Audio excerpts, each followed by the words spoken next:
ظہر کی نماز ادا کرنے کے بعد پھر دینی اور دنیاوی کاموں میں مصروف ہو جائیں. فجر اور عصر کی نماز کا خصوصی خیال رکھیں کیونکہ اس وقت دن اور رات کے مقررہ فرشتوں کی ڈیوٹی تبدیل ہوتی ہے، تاکہ فرشتے اللہ کریم کو یہ گواہی دیں کہ وہ آپ کو حالت نماز میں چھوڑ کر آئے ہیں.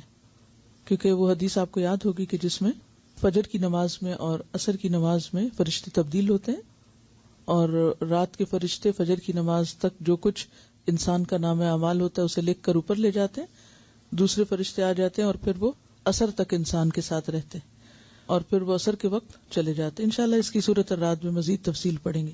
نماز عصر کے بعد سے مغرب کی اذان تک کوئی سنت یا نفل نماز نہ پڑھیں. کب؟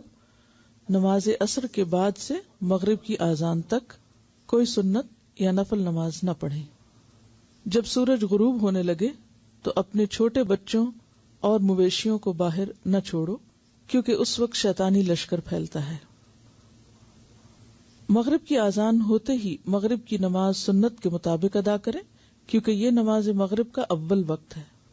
اول وقت میں نماز پڑھنا افضل ہے. آپ صلی اللہ علیہ وسلم نے زیادہ تر ہر نماز اول وقت میں ادا کی ہے. حضرت عبداللہ بن مسعود رضی اللہ عنہ نے آپ صلی اللہ علیہ وسلم سے پوچھا کہ اللہ تعالیٰ کو سب سے زیادہ پسند کون سے عمل ہیں؟ تو آپ صلی اللہ علیہ وسلم نے فرمایا، نماز کو وقت پر پڑھنا، پھر ماں باپ کے ساتھ اچھا سلوک کرنا، پھر اللہ تعالیٰ کے راستے میں جہاد کرنا. تو سب سے افضل عمل کیا ہے؟ وقت پر نماز، اور پھر حقوق العباد میں ماں باپ کے ساتھ اچھا سلوک، اور پھر اس کے بعد اللہ کے راستے میں جہاد. مغرب کی نماز کے بعد صبح اور شام والی دعائیں پڑھیں. یہ جو دعائیں پڑھنے کا وقت ہے یہ ایک وسیع وقت ہے.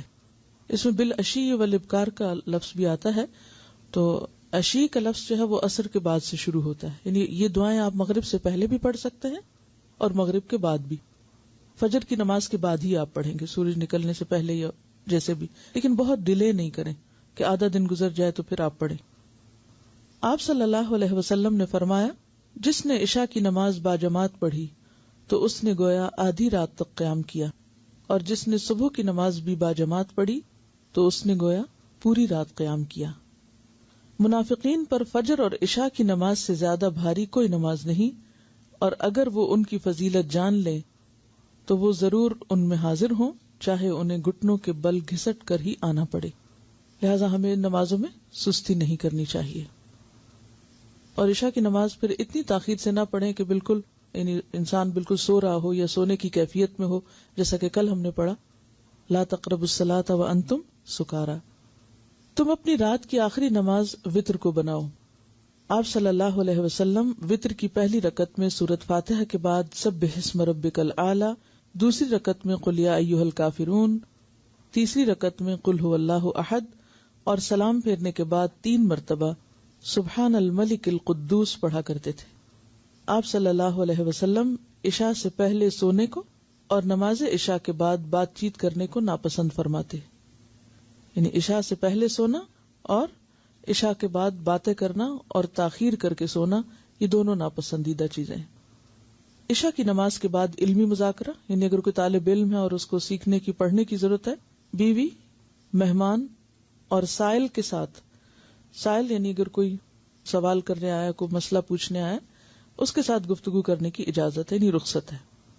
لیکن اس کے علاوہ دوسرے کام کرنا وہ درست نہیں. اور رخصت کا مطلب یعنی اس اجازت یا رخصت کا مطلب یہ ہے کہ اگر ضرورت پڑے تو ایسا کیا جا سکتا ہے، روز کا معمول نہیں ہونا چاہیے.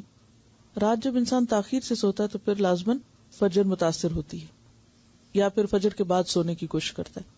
اور دن کا اول حصہ جو ہے اس میں برکت بہت ہے، اور نبی صلی اللہ علیہ وسلم نے ایسے لوگوں کے لیے دعا فرمائی ہے، اللہم بارک لامتی فی بکورہا، اے اللہ میری امت کی صبح میں برکت ڈال. تو اگر صبح کا وقت ہم سو کر گزار دیتے ہیں تو جو برکت کا وقت ہے، یعنی جو کاموں کے تیزی سے ہونے کا وقت ہے، وہ تو ہم نکال دیتے ہیں، اور باقی دن میں پھر ہمارے کام پورے نہیں ہوتے وقت میں، جسے ہم عام طور پہ سب شکایت کرتے ہیں کہ وقت میں برکت نہیں ہوتی. مہمان سے مراد یہ کہ اگر کوئی شخص یعنی آپ کے گھر مہمان آیا ہے، اور مہمان ظاہر ہے 1 دن کے لیے ہوگا، 2 دن کے لیے، 3 دن کے لیے، کیونکہ زیادہ سے زیادہ میکسیمم مہمان جس کو کہتے ہیں وہ 3 دن ہوتا ہے. 3 دن سے بعد اگر کوئی ٹھہرے تو وہ مہمان نہیں ہوتا. اب آپ دیکھیے کہ مہمان سے بات کی رخصت کیوں دی گئی کہ اگر کوئی شخص 3 دن کے لیے آیا تو ظاہر ہے کہ اس کے پاس وقت کم ہوگا, تو اس کی اگر کوئی ضرورت ہے, کوئی بات چیت کرنا ہے, کوئی رشتہ دار ہے یا کوئی مسئلہ مسائل ہے, تو اس صورت میں پھر ہو سکتا ہے کہ دن کے اوقات میں وقت نہ ملے تو رات میں بات کی جا سکتی.